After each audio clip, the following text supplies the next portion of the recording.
Nous sommes bien arrivés à Val-Jalbert et là on va faire la visite du village historique.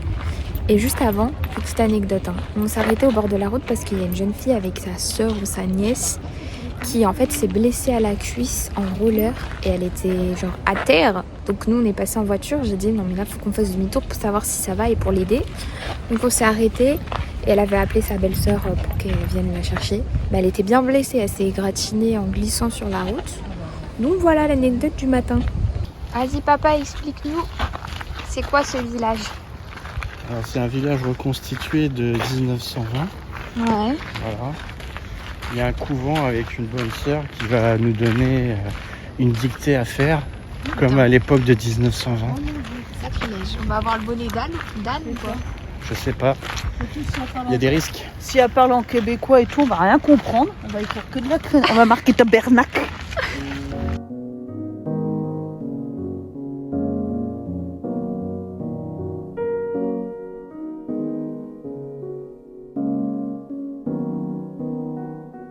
Ambiance Conjuring, à tout moment il y a Vala qui va sortir.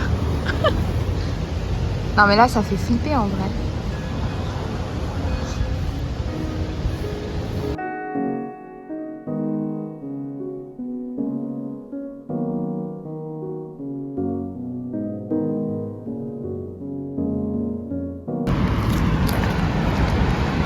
Et nous sommes arrivés à la chute qui se situe dans le village historique. Et c'est la chute de Ouiachuan.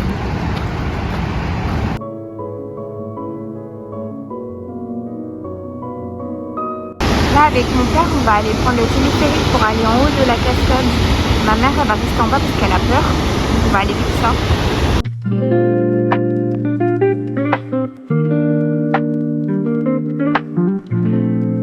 Donc là, en fait, après le téléphérique, il faut marcher 10 minutes jusqu'aux chutes.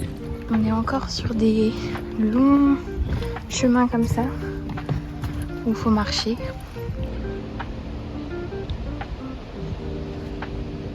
Alors, on a été voir un petit spectacle immersif qui nous expliquait l'histoire du village et pourquoi en fait c'est devenu un village fantôme.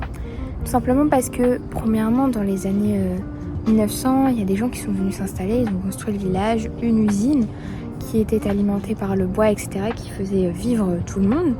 Sauf que en fin des années 1910, il y a commencé à avoir la grippe espagnole qui a tué pas mal de personnes. Et entre-temps, il y a eu aussi un incendie assez ravageur et pas mal d'accidents qui ont fait que le village a perdu un peu de ses capacités, on va dire. Et puis finalement, dans les années 1920, ils ont dû fermer l'usine du village parce qu'il a commencé à avoir la pétrochimie, je crois. Donc en gros, au lieu d'utiliser le bois pour faire fonctionner le moulin et l'usine, ils utilisaient l'essence, le pétrole. Sauf qu'ils n'avaient pas assez d'argent pour pouvoir fournir les deux usines de la région, donc ils ont dû en fermer une. Et c'est celle de Val-Jalbert qui a été fermée. Et donc les gens, ils ont été obligés de quitter le village parce que forcément les ouvriers, ils n'avaient plus de travail pour vivre. Et c'est comme ça donc que le village a été abandonné et que c'est devenu un site historique parce qu'ils ont essayé de garder la mémoire de toutes ces personnes-là qui ont fait vivre le village. Pour des raisons de sécurité, on ne peut pas rentrer dans les maisons parce qu'elles sont abandonnées depuis un siècle maintenant, on va dire. Plus d'un siècle, oui. C'est en 1900 qu'elles ont été faites, les maisons. Oui, mais ils ont été abandonnés en 1920. En 1926. Oui, dans les années 1920. Mais du coup, ouais, elles sont complètement détruites. Mais des fois, l'architecture, elle reste quand même comme ça. Nature et découverte numéro 2, une petite marmotte qu'on a réussi à approcher vraiment de très près. Ici, on a vraiment la nature pure.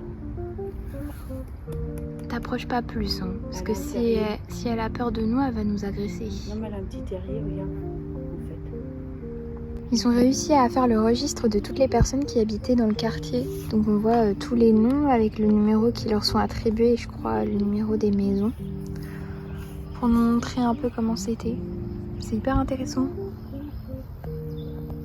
On va essayer de filmer à l'intérieur. Il n'y a pas de cadenas, mais on va pas y aller.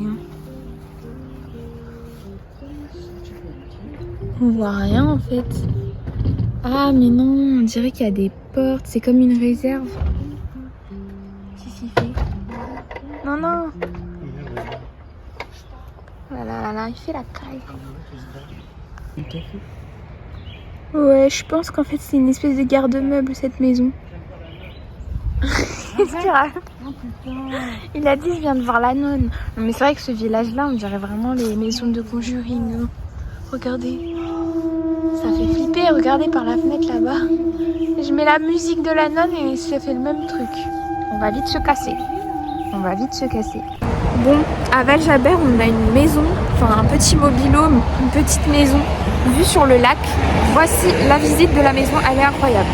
Déjà, la vue c'est comme ça. On ne peut pas trop vous montrer parce qu'il commence vraiment à beaucoup pleuvoir. Mais ensuite, on entre et tadam! C'est incroyable, genre ça. Avec une petite cuisine, un petit canapé. En fait, c'est vraiment un miroir, forcément. La chambre des parents. Voilà. Avec toujours une grande vitre qui donne vue sur le lac Saint-Jean. La salle de bain. Et là, ce sera ma chambre. Disons les lits simples, mais les lits simples, regardez comment ils sont grands. C'est trop bien. Dehors, c'est un peu la hesse, hein. Il pleut. Jour numéro 11. Le temps que ça arrive jusqu'à la tête, on part vers Shawinigan.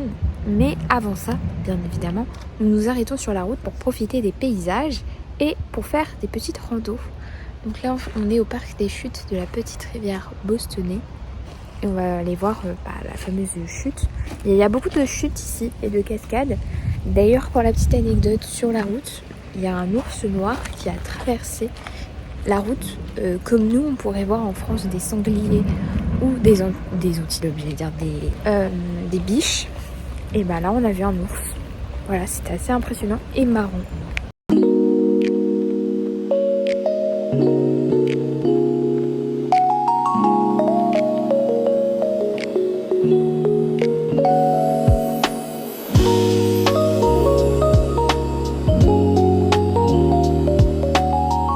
Cet après-midi, c'est le parc de la Mauricie. Voilà. On est là, c'est ça? Ouais. Et c'est quoi l'objectif? C'est de tout faire comme ça? Ouais, pour fait revenir 64 sur km. Shawinigan.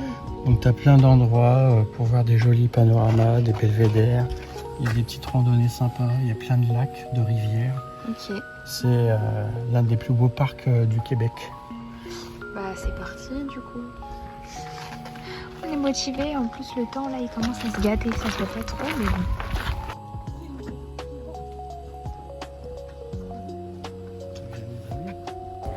Bon, on s'est arrêté à un autre endroit pour aller voir une cascade. Donc on n'est pas loin, on a fini le parc de la Mauricie. Et apparemment il y a un quart d'heure de marche là pour aller aux chutes. Donc on va voir ce que ça donne.